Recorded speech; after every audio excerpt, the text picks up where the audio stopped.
Blog Talk Radio.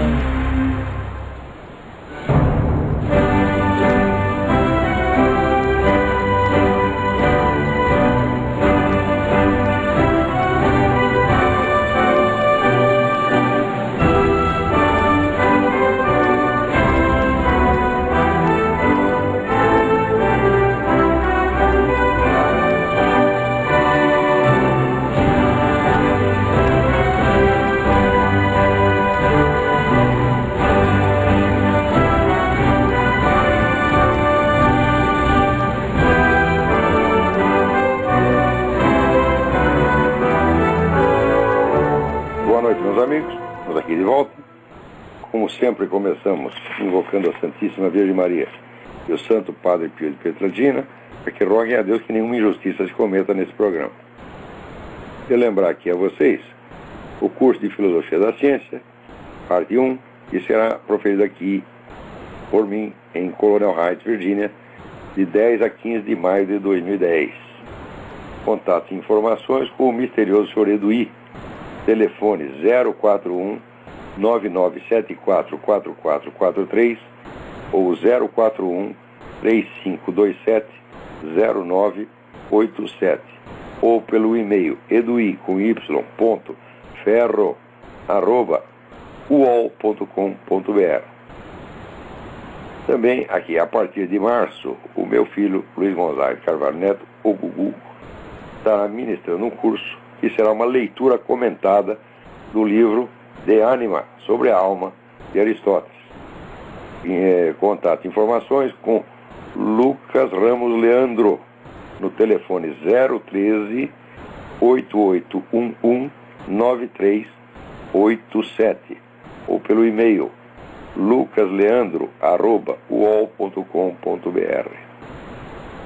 Olha, essa semana aqui foi uma semana de fofocar, de sacanagem, que não tem mais limite. Em primeiro lugar, apareceu aqui o pastor Caio Fábio, né, dizendo que o Júlio Severo foi aluno do seminário católico, né, no qual ele praticou ali vários atos de homossexualismo. Digo, olha, em primeiro lugar, se o Júlio Severo tivesse dado para toda a América Latina, não seria dar conta do Caio Fábio.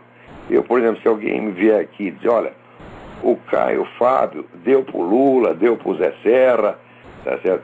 Deu pro Luiz Motti, deu pro Deco Ribeiro, eu não tenho nada a ver com isso, eu jamais iria levantar uma miséria dessa aí, tá entendendo? Para falar da vida alheia, tá certo? Agora, aqui tem o seguinte problema, o Júlio Severo jamais esteve em seminário algum. Esse negócio foi completamente inventado pelo Caio Fábio. Eu já estava muito mal impressionado, um dia que eu vi aqui a gravação, que aparecia o Caio Fábio e um outro pastor, os dois se acusando de adúlteros mutuamente. Eu digo, e se o fossem? E direito ter outro de levantar isso aí, vasculhar e apresentar em público, né?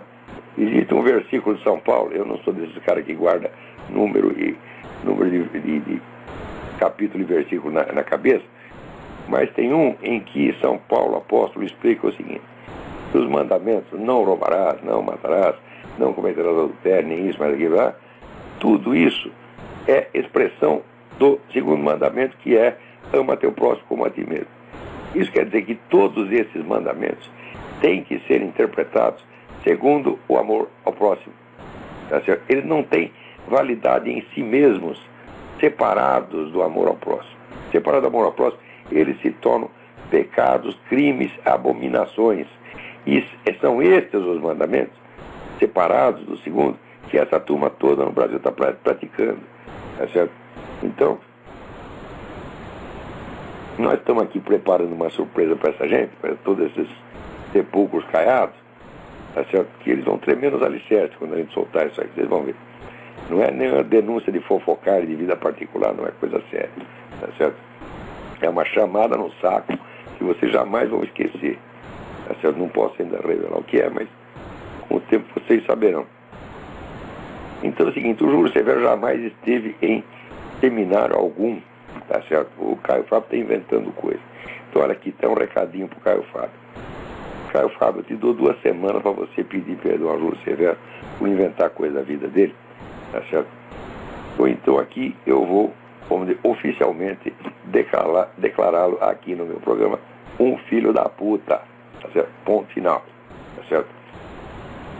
E aí também acontece o tal do Fernando Pergentino, que já é nosso velho conhecido, né? Andou espalhando aí que ele cismou com um aluno meu, Rodrigo Assuf, dizendo, não, o Rodrigo Assuf se diz católico, mas ele se divorciou, olha que coisa imoral, etc. Em primeiro lugar, né? O Fernando Pergentino não sabe as circunstâncias em que isso aconteceu, ele não tem como julgar, tá certo? Ele não sabe nem se quem pediu o divórcio foi ele, foi a mulher dele, né? Quer dizer, existe alguma lei que diz que se você é católico, a sua mulher não pode pedir divórcio contra você? Uai, nós não sabemos nem isso. O cara fica fazendo fofoca, é para se fazer de santinho, né? Aliás, os católicos no Brasil são tudo assim, tá certo? Vivem toda da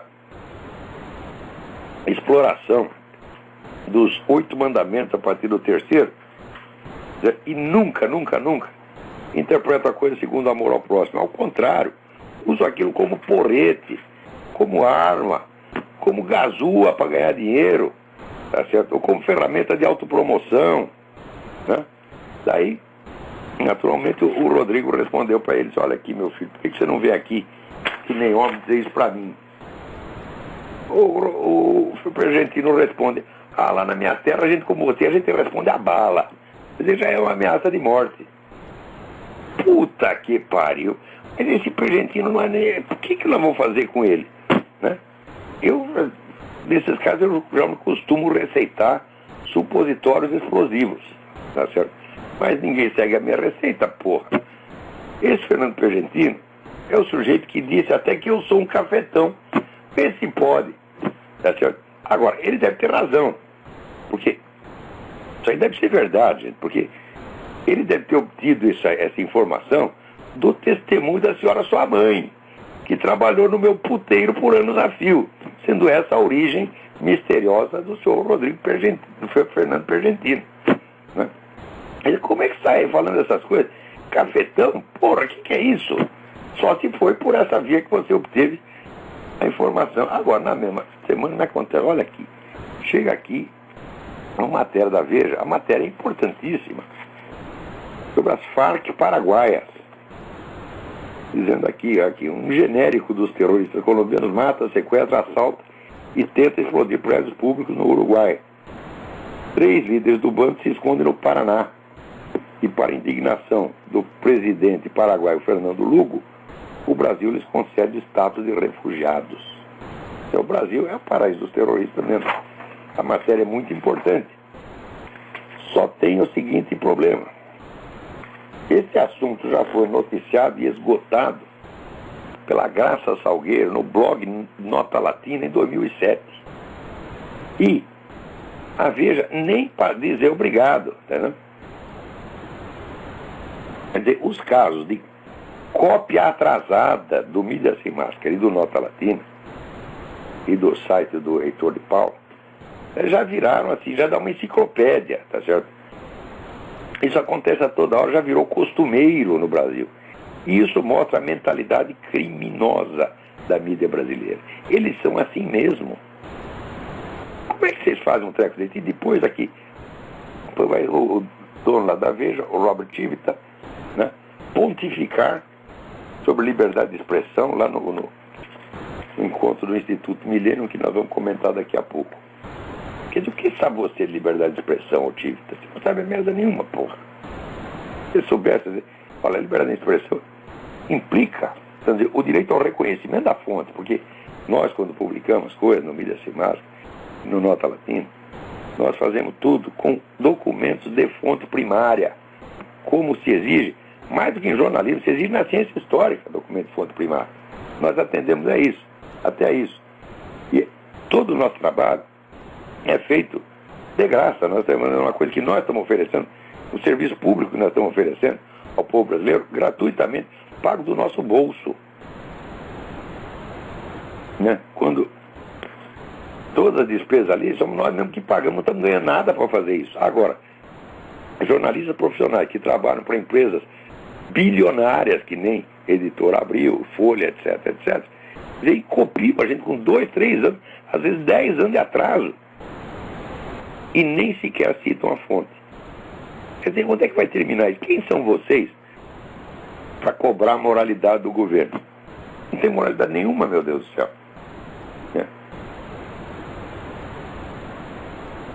Agora, outro que está prestando serviço público de graça, extraordinário, o Nivaldo Cordeiro. Esta semana sai um artigo aqui dele que se chama A Alma dos Eleitores. Um artigo espetacular, vocês têm que ler, Vou ler até aqui um pedaço. O fracasso político eleitoral das ideias liberais em todo o mundo é patente. O discurso sobre o liberalismo tenta encantar certo tipo de plateia de intelectuais e acadêmicos. Acredito que no Brasil essa plateia não encheria um ônibus, incapaz, portanto, de encontrar nomes passíveis de empolgar a opinião pública. O discurso liberal, centrado na exaltação da propriedade privada e da liberdade e da igualdade, a mesma que está na boca dos socialistas, não tem apelo algum e sofre concorrência direta da alternativa socialista. Do ponto de vista da lógica do coração, o discurso socialista esmaga o discurso liberal e o mantra da distribuição de renda por meio de políticas públicas, elevação de impostos de um lado e gastos públicos do outro, parece ter capacidade superior de comunicação. Mas é lógico que é. Né? Então, você vê que quando a gente fala conservadorismo é um corpo de valores e princípios que vem desde há milênios. Liberalismo é uma variante do conservadorismo, uma variante que surge no século XIX, em oposição a um movimento específico que é o socialismo. Então, o liberalismo já é uma coisa mais limitada. E o ponto dele, os pontos centrais dele é, de fato, a defesa da propriedade privada, da economia de mercado, portanto, e das liberdades civis. Então, é uma coisa, evidentemente, parcial e limitada. E pior, o discurso socialista não é totalmente contra a propriedade privada. Muitas vezes ele incentiva a propriedade privada para desenvolver as forças produtivas, como Lenin fez na Rússia. Então acontece que aí o discurso liberal esvazia. Quer dizer, que sentido faz você fazer um discurso em defesa da propriedade privada, que naquele momento, por motivos estratégicos, os socialistas não estão atacando a propriedade privada, mas até a estão defendendo, como fez, quer dizer, o Lula. Né? O Lula deixou a propriedade privada mais ou menos em paz, embora instituindo controles estatais que a cercavam de longe, e ao mesmo tempo foi construindo o monopólio do poder político socialista. Quer dizer, está usando o capitalismo para construir o socialismo. Então, nessa hora, a defesa da propriedade privada é totalmente extemporânea. Não é disso que se trata. Muito mais importante do que isso são os itens da guerra cultural. Esse negócio de movimento gay, de casamento gay, de feminismo radical, essa coisa toda, né? Quer dizer, é nessa parte aí que está hoje o foco do ataque do movimento socialista, e não na propriedade privada enquanto tal. Quer dizer, eles vão deixar o ataque da propriedade privada para daqui 100 anos. Né? A não ser alguns apressadinhos, que nem o Hugo Chávez estão fazendo já. Mas, então, quer dizer, o liberal, o que ele está discutindo são assuntos marginais e que de fato não tem apelo, porque aquilo no momento não é um problema. Você vê, por exemplo, a democracia formal não está sendo atacada no Brasil. Né? Nós temos lei, temos Constituição, etc, etc. Formalmente a democracia está aí. E como esse pessoal liberal se interessa sobretudo por essa parte formal jurídica, o discurso dele se esvazia completamente. Né? Então, até aqui o Nivaldo observa que muito mais apelo do que esse discurso liberal tem tido aqui o pessoal do Tea Party, que foi um movimento mais ou menos espontâneo, que saiu em reação à decomposição interna do Partido Republicano. O que tem de cara vendido no Partido Republicano é uma maravilha. É que os caras chamam de Rhino, Republicans in name only, quer dizer, é republicano só de nome.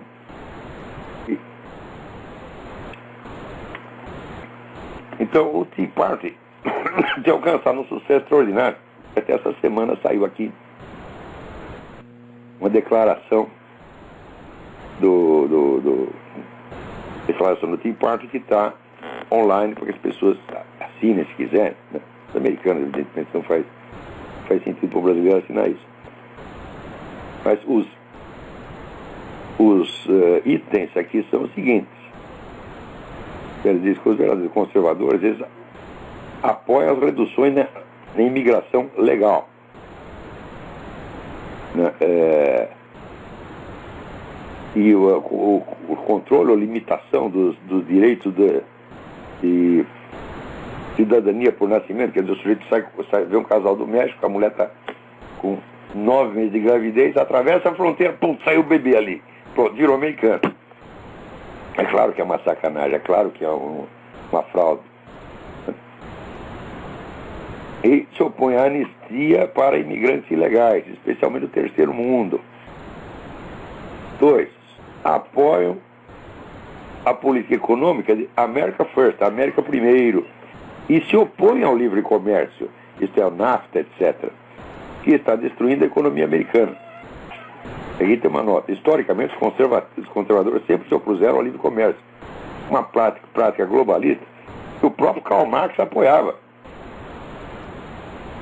que depois foi incorporada aí a ideologia dos neocons.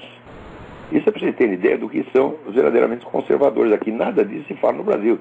No Brasil o pessoal só faz confusão. O país republicano é conservador, tudo a mesma coisa. 3. Apoia a política de defesa nacional, mas se opõe ao intervencionismo e à construção de nações. A transformação do Oriente Médio em democracia liberal é liberalismo wilsoniano. Quer dizer, é negócio do Woodrow Wilson, que queria que os Estados Unidos implantassem a democracia em toda parte. Isso faz parte do esquerdismo americano, isso não é do conservador. O conservador quer deixar os outros países cuidar deles e a gente, os americanos, cuidam aqui do país deles, né? E 4. Se opõe a todas as formas de affirmative action implantada pelo Estado. Se opõe aos bailouts federais. Bailout é um termo que é usado como fiança. O sujeito está na cadeia, né? E você vai lá e tem que pagar um bailout para o cara sair. Então, eles estão usando o mesmo termo para o seguinte: o banco está falindo, vai lá o dinheiro, o governo pega dinheiro do imposto e dá para o banco. Quer dizer, está premiando o banco incompetente, né, com o dinheiro de gente competente que trabalhou e pagou imposto. 6. Apoia a soberania dos Estados, contra o globalismo, portanto. 7. Se opõe às leis contra crimes de ódio, pensamentos de ódio e outras legislações orwellianas usadas para silenciar a crítica patriótica. E a vida aqui, a não ser que um candidato democrata ou republicano, né, atenda a esses critérios, nós nos propomos a não votar ou a votar para um terceiro partido. Isso aqui que é o movimento do Tea Party. E a Folha de São Paulo acaba de descobrir que existe, né? Esse pessoal é impressionante. Eles levaram 16 anos para descobrir o Foro de São Paulo, né? Pelo menos 2 ou 3 anos para descobrir o Tea Party, né? 2 anos para descobrir as Farc no Paraguai. Quer dizer, esses caras não trabalham, o que eles fazem na redação, né? Agora, aqui chamar a atenção para vocês, para uma nota oficial que o Heitor de Paula e a Graça Salgueiro fizeram publicar no Nota Latina e no site do Heitor, www.heitordepaula.com, dando ciência do afastamento deles do Instituto Millennium e até do movimento Uno América. Então aqui, isto por causa de um tal de segundo seminário sobre liberdade, democracia e império das leis, copiado do primeiro, que foi um grande sucesso no ano 2006, com a presença do ex-presidente uruguaio, do ex-chanceler equatoriano, figuras de notório saber, conservador liberal, somente com palestrantes comprometidos de fato com a liberdade. E agora os caras fizeram um segundo seminário com o mesmo nome, né? Só que, como diz eles, mais aberto. O que significa mais aberto? Significa chamar uma banda de comunista, de filha da puta, para gastar. Esses caras que estão. Falta dinheiro para comunista fazer congresso, né? Não falta. O governo enche de dinheiro, todas as empresas dão dinheiro para ele. Agora, quando o conservador consegue juntar um pouquinho de dinheiro, vamos fazer um congresso, aparece o filho da puta dizendo, não, tem que ser mais aberto, né? Mas olha que coisa impressionante. Olha, cada fulano que eles botaram lá, né? Aqui, Marcelo Resch, proprietário do site Inforel, nitidamente pró-comunista, né? Botar lá o Arnaldo Jabor. Oh, meu Deus do céu! Quer dizer, o que há? Agora essa é a direita brasileira, é o Arnaldo Jabor? Oh, meu Deus do céu, o Arnaldo Jabor, ele é contra o Lula, tá certo? Mas ele é a favor de todo o programa da esquerda. E é assim, puxa-saco número 1 do Obama. Ele é uma relações públicas do Obama no Brasil. Então você vê, olha, você está contra o Lula, qualquer esquerdista pode estar contra o Lula, até o Zé Serra está contra o Lula, porra. Daí convidar lá o Arnaldo Jabor, Fernando Gabeiro, aí estão falando que o esquerdista pode ficar contra o Lula. O Miro Teixeira, Otávio Frias Filho. Peraí. O que é isso, gente? O que é isto? William Wack. E tinha aqui, parece que tinha. Não estou vendo aqui o nome do Robert Chivita. Não estou vendo o Robert Chivita aqui. Ah, não, está aqui. Robert Chivita, Olha, Robert Chivita e Otávio Frias Filho estão entre os maiores culpados pela ascensão do esquerdismo no Brasil. E durante anos eles só publicavam o que favorecia a esquerda. É um negócio impressionante. Quer dizer, um controle da opinião pública que foi uma coisa monstruosa. O Otávio Frias, de vez em quando, uma vez cada 3 anos, ele, de tanto eu encher o saco, eu ficava mandando carta uma atrás da outra, ele consentia em noticiar que alguém tinha sido torturado na China ou em Cuba, tá certo? Mas denúncias contra os militares brasileiros eram todo dia, né? Quer dizer, é quase a mesma coisa. Os militares brasileiros mataram 300 pessoas, né? Os chineses mataram 70 milhões, é quase a mesma coisa, né? Então, quer dizer, o noticiário era falseado nas proporções do conjunto. Quer dizer, dando uma ideia completamente falsa do tamanho dos acontecimentos. Isso a Folha fez, o pessoal da Editora Abril fez a mesma coisa. Na Editora Abril, todas as redações da Editora Abril, aquilo era praticamente, é uma célula comunista ali, porra. Dificilmente você encontrava um cara de direita ali dentro, era uma raridade, né? E, sobretudo, o Sr. Robert Chivita, através das revistas Nova Escola e Sala de Aula, foi um dos grandes responsáveis pela transformação do establishment escolar brasileiro num instrumento de propaganda comunista. Ele lê aquelas revistas, meu Deus do céu, era só se falava de Vygotsky, Emília Ferreiro, Freinet, tudo quanto era educador comunista, Paulo Freire, era uma puxação de saco sem fim. Quer dizer, se você permite que a escola seja moldada por essas pessoas, por essa ideia desses caras, então como é que você vai reclamar de que agora o PT está no poder e está extinguindo a liberdade de expressão? Ora, esse cara tem que chegar lá, se você contribuiu para o mal, você tem que, como diz o Itim, você tem que primeiro castigar a sua própria cidade. Chega lá e diz, olha, eu fiz essa cagada assim, vocês me desculpem. Como eu, Olavo de Carvalho, faço. Veja, eu não coloquei uma empresa jornalística à disposição do movimento comunista, coloquei apenas os meus bons préstimos. Durante 2 anos, quando eu tinha 18, 19 anos, que era um cretino, e mesmo assim, eu confesso em público, reconheço a cagada e tento limpá-la. Agora, o seu Chivita, né, coloca uma empresa monstro a serviço desse esquerdismo, durante anos a fio, E também ajudou a esconder o Foro de São Paulo, bem que foi um dos primeiros, depois de 14 anos ou 15 anos, reconheceu que existia. Tá certo? A Folha demorou mais um pouco para reconhecer. Quer dizer, e graças a esse silêncio foi que o Foro de São Paulo cresceu e se tornou dominador de 12 países no continente.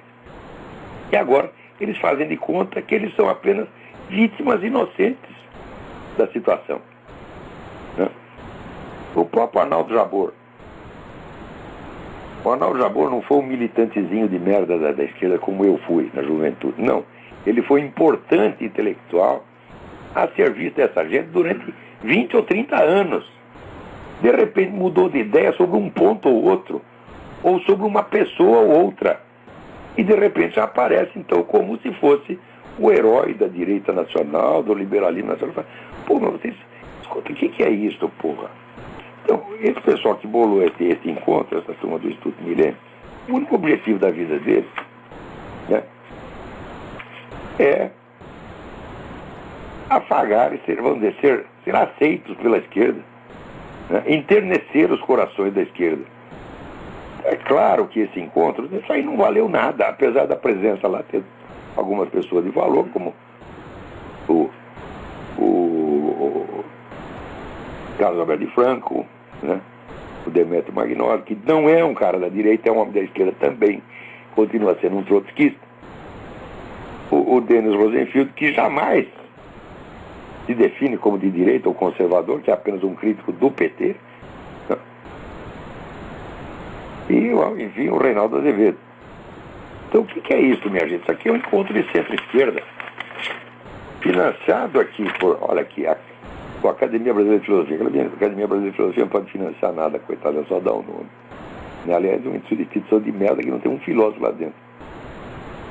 Pela Associação Brasileira de Empresas de Rádio e Televisão, veja você. Né? Pela Associação Nacional de Jornais, pela Associação Brasileira de Agências de Publicidade, pelo Instituto de Estudos Empresariais, pelo Instituto Endeavor, pelo Instituto Liberal, pelo Instituto Liberdade. Meu Deus do céu, é um bando de gente aqui. Apoio Fundação Armando Álvares Penteado, Instituto Friedrich Naumann. Junta toda essa multidão de recursos para dar o microfone a esquerdista. O que é isso? Pô, tem que sair mesmo, vocês estão muito certos. Então esse pessoal todo, o problema é o seguinte: o Brasil não tem nenhuma tradição de partidos conservadores, organização conservadora. O único partido conservador que existiu na República nossa foi a UDN, que acabou mal, né? Acabou elegendo aquele maluco do Jânio Quadros com fiasco. E logo em seguida a única liderança conservadora no Brasil, que foi o Carlos Lacerda, foi destruída pelos próprios militares. E daí acabou o DN já é um fantasma. O tal do pensamento militar, né, ele não pode ter uma alternativa viável ao esquerdismo, porque ele é afetado pelo esquerdismo, muito afetado através do viés, aspas, nacionalistas, fecha aspas, tá certo? Então é manipulado por esse esquerdista com uma ingenuidade patética. Você lê aquele artigo da revista da Escola Superior de Guerra, você vê que o Márcio Moreira Alves entrou lá, né, foi até cogitado para reitor da Escola Superior de Guerra, né, e encheu de merda a cabeça do monte de milico que, no entusiasmo, na empolgação nacionalista, acaba subscrevendo o discurso do Fórum Social Mundial, etc, etc. Terceira, que poderia ser fonte do pensamento conservador, a Igreja Católica. A Igreja Católica foi vendida. Não tem uma Igreja Católica nenhuma no Brasil. Católico no Brasil hoje é o Rodrigo Pergentino, é o Fernando Pergentino, tá certo? E o outro lá, Rodrigo Pedroso. Isso é católico no Brasil. A gente só quer carafunchar a vida dos outros e inventar mentira. E fazer ameaça de, desconto não é católico porque se divorciou. Né? Você nem sabe se o cara que divorciou, a mulher que divorciou. Né? E, no entanto, ele diz que é católico, fica fazendo ameaça de morte pro outro. Porra é essa? Isso quer ser um católico no Brasil. Isso é ridículo. A Igreja Católica no Brasil é ridícula. Tá? Você não encontra um católico lá dentro. Só encontra filha da puta, traidor, comunista infiltrado, viado, pedófilo, É isso que você encontra nessa merda, tá entendendo? Eu não sei porque os fiéis têm paciência com as pessoas. Ela chama de eminência. Mas não chamar de eminência um cara desse. Contra o fulano desse é eminência o caralho. Tu não é bispo, tu não é merda nenhuma. Tu não é nenhum membro da igreja católica. Tu é um excomungado, filho da puta. Essa semana eu vi aqui na TV a luta do nosso Vanderlei Silva contra o inglês. Né? Um inglês safado pra caralho que lhe deu um pé no saco e enfiou o dedo no olho. Porra! E pô, levou um cacete merecido. E o Vanderlei Silva, quando terminou, olhou pra cama e falou: ah, é? Vem aqui, filho da puta do caralho, vem aqui. Desafiando todo mundo pra ir lá lutar com ele, levar porrada. Então a gente aqui tem que fazer a mesma coisa. Esses bichos, tá? Vem aqui, filho da puta. Vem aqui que eu provo pra você que você é excomungado. Leio aqui o decreto de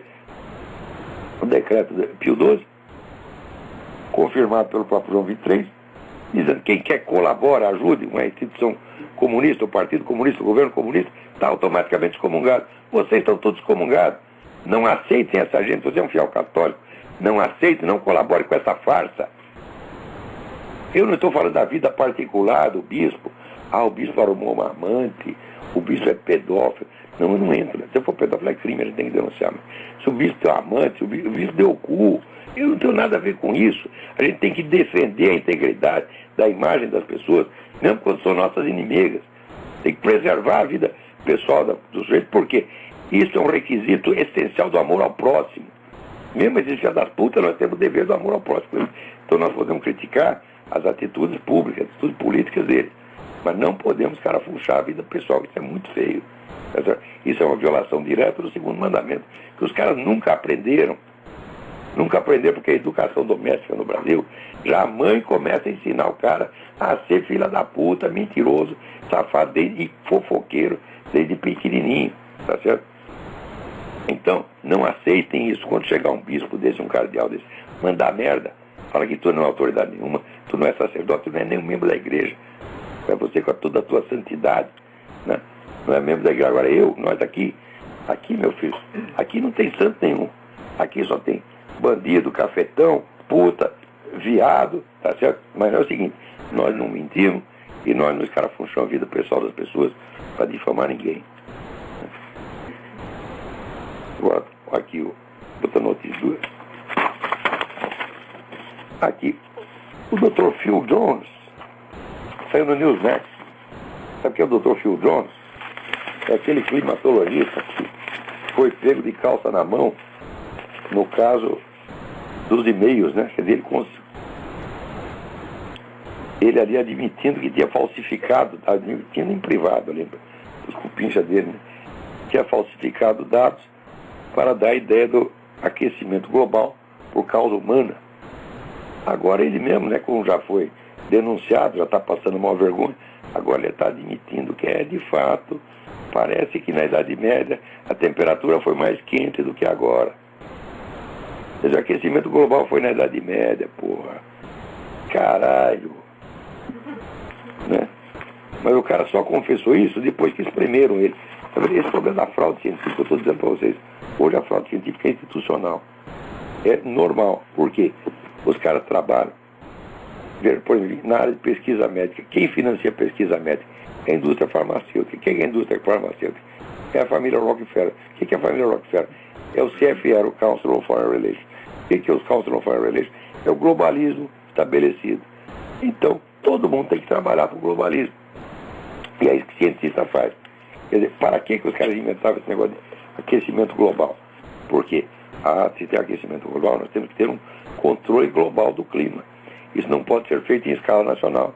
Então isso requer uma autoridade internacional, tá certo, que tenha o controle de tudo. É para isso que inventaram aquecimento global, porra. Não é aquecimento global, é controle global. É esse que é o objetivo. Não. Aliás,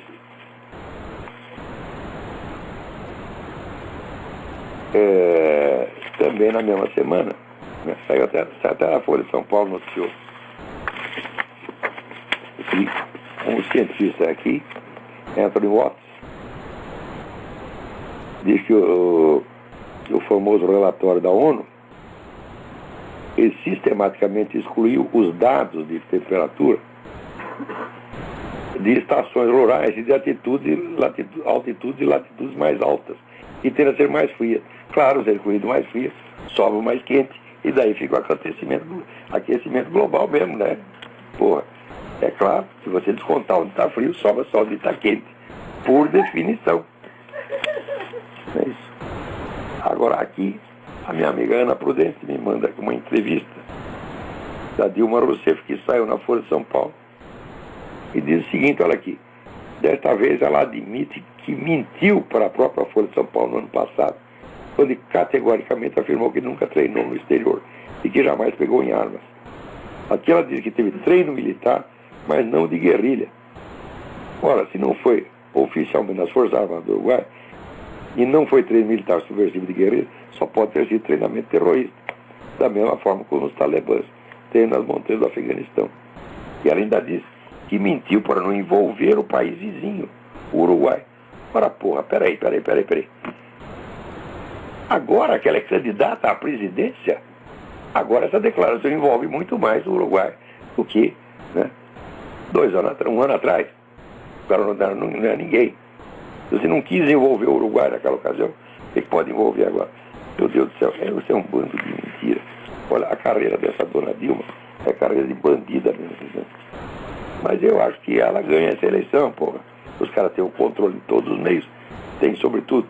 Veja, eu falei para vocês já da tal da espiral do silêncio, né?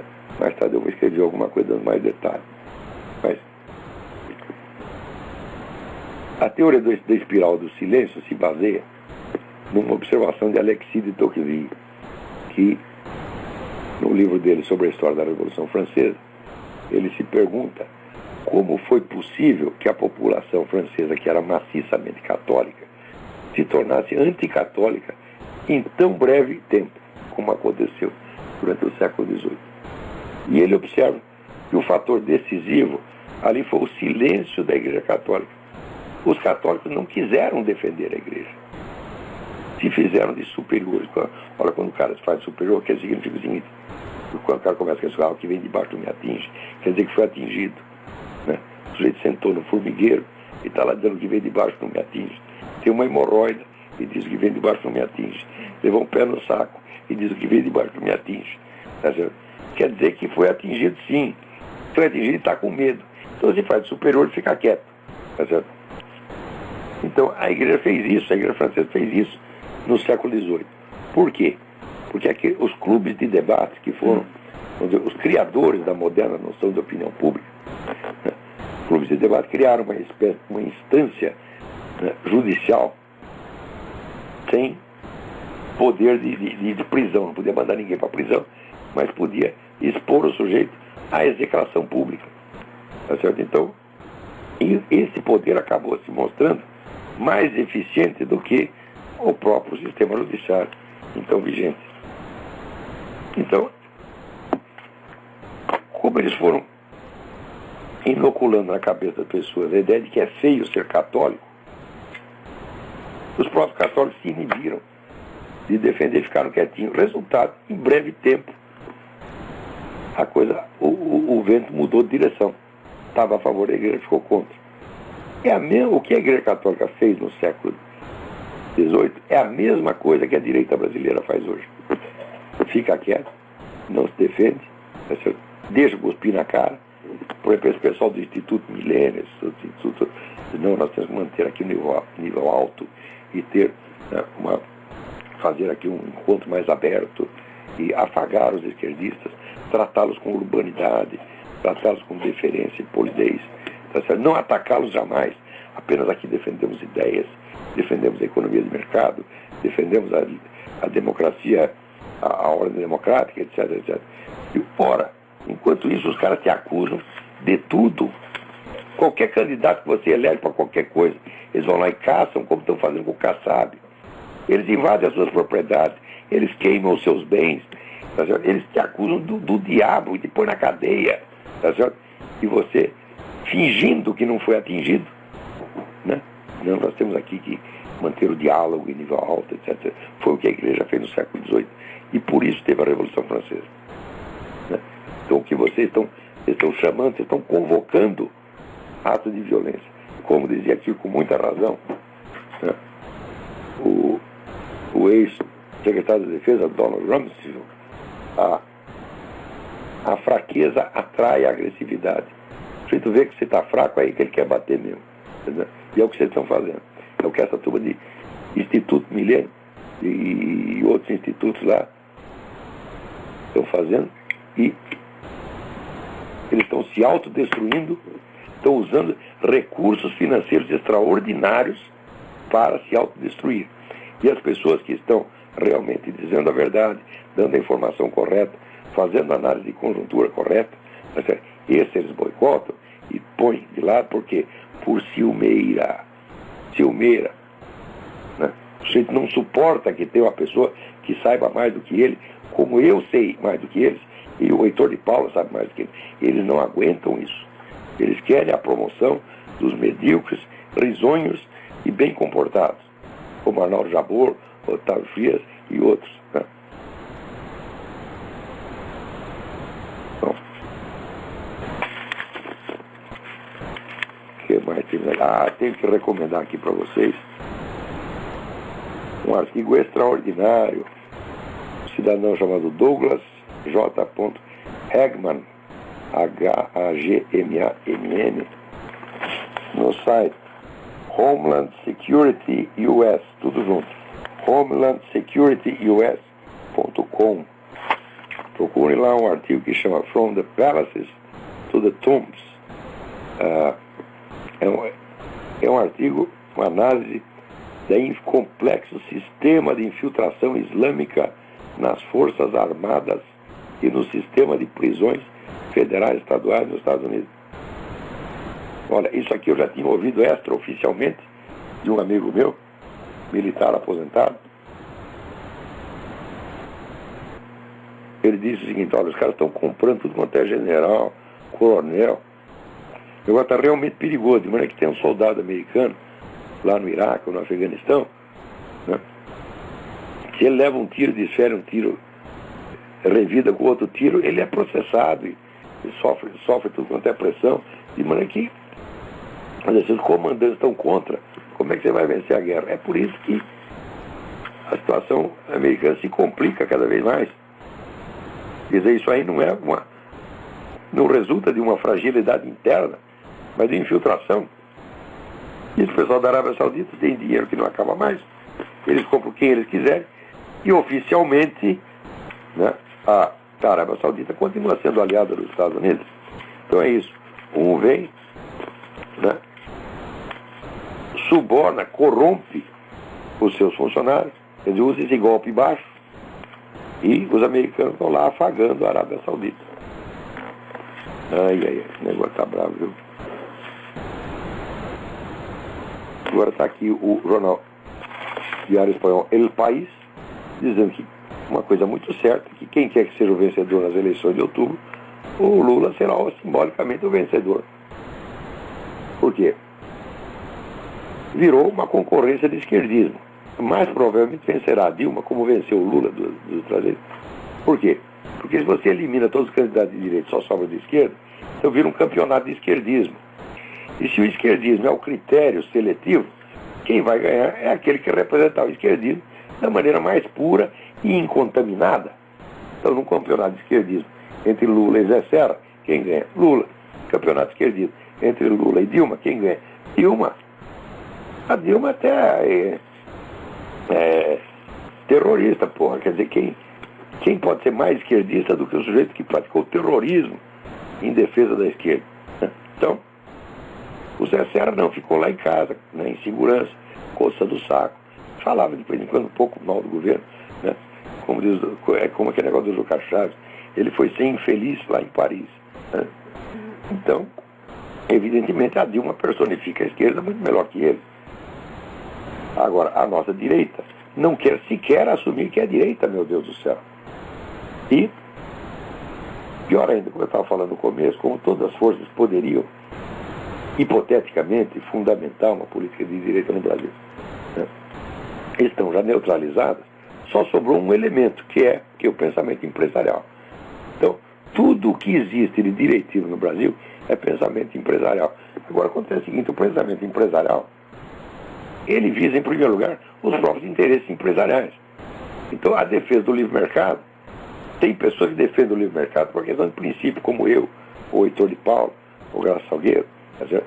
Mas, quando você defende o livre mercado, porque ele está ganhando dinheiro com ele, com o livre mercado, então, evidentemente, a causa dele é fraca, porque ele está argumentando sempre pro domo sua, como diz lá, ele está argumentando pelos seus próprios interesses.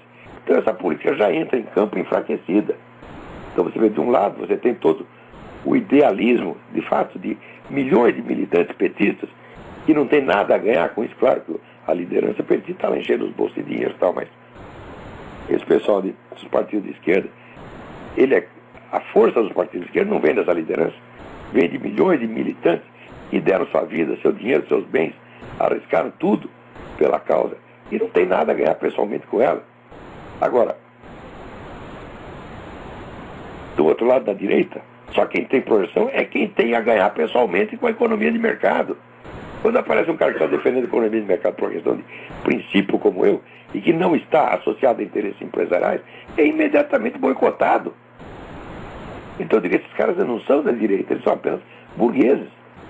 E a burguesia, né?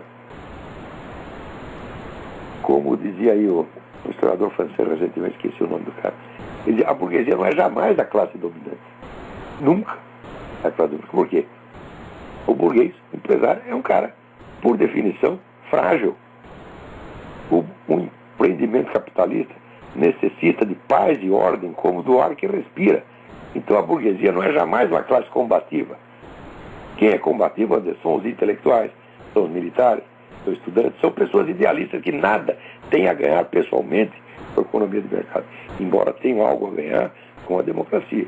Eu tenho algo a ganhar com a democracia, que é o meu direito de falar, mas isso é tudo, tá certo? Então, o que preciso fazer numa direita brasileira é desempresariá-la, tirar dela essa fisionomia empresarial. O empresário, meu filho, está ali, ele tem que dar dinheiro para o movimento e não encher o saco. Agora, você, para entrar nesses meios, primeira coisa que você tem que fazer é puxar saco do empresário. Assim não vai, porra. E depois você tem que se ater às normas de polidez. O empresário cagão quer lhe impor. Ele diz, você acusa o PT de ter ligação com as Farc, então você não pode falar aqui. Agora, o PT pode acusar você do que quiser.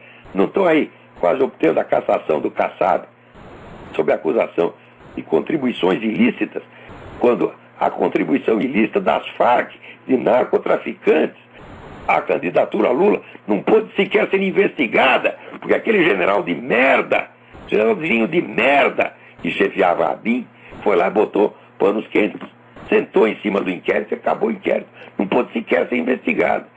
Quer dizer, você vê, é muita delicadeza desse pessoal com a esquerda.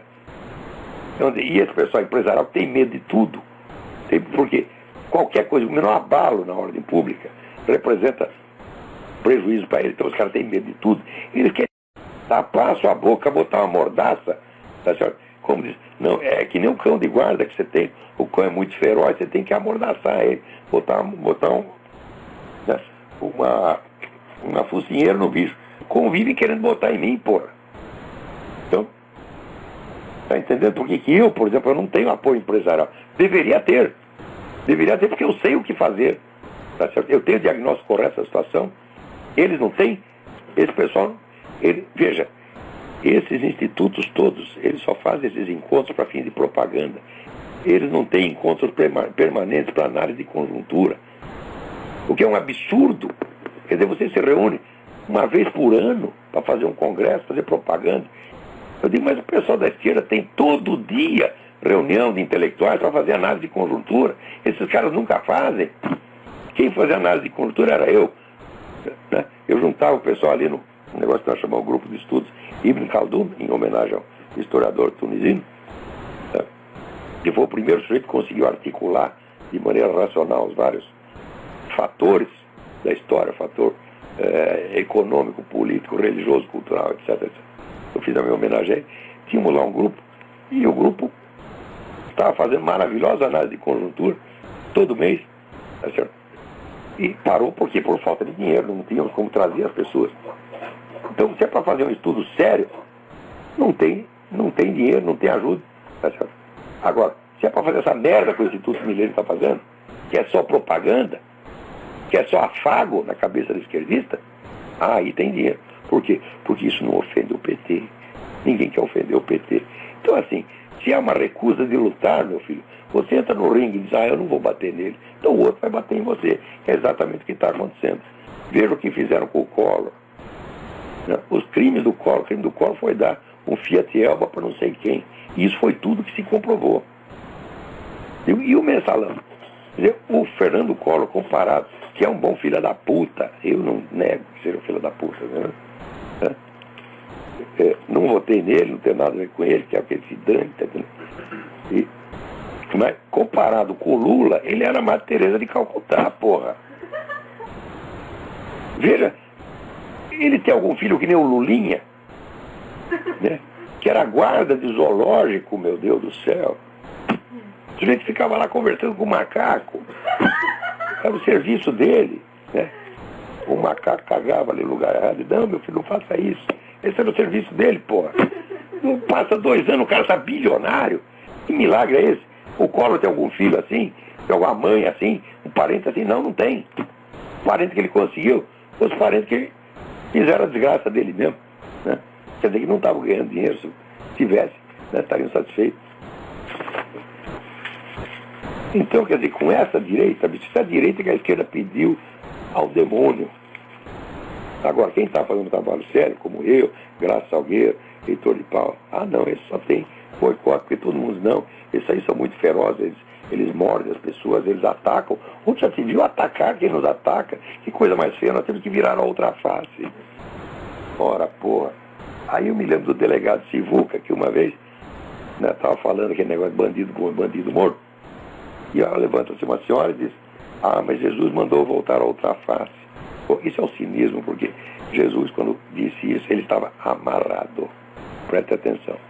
Tá certo? Quando foi necessário dar porrada, ele deu. Naquele momento não dá para dar porrada. Estava amarrado, porque ele fez.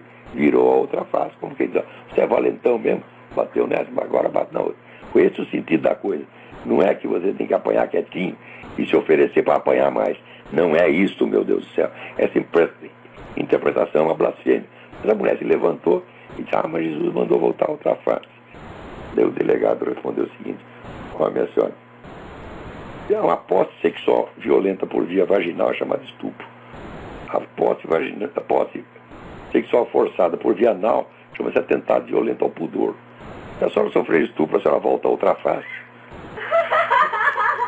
Então, com isso, terminamos o nosso programa, que eu estou meio cansado, tá certo? E agora aqui também não tenho mais satisfação a dar para ninguém. Eu já peguei meu green card, os caras roubaram o meu país. Roubaram. Enfia o país no cu, pode ficar para vocês, tá bom? Tchau, até a semana que vem, obrigado.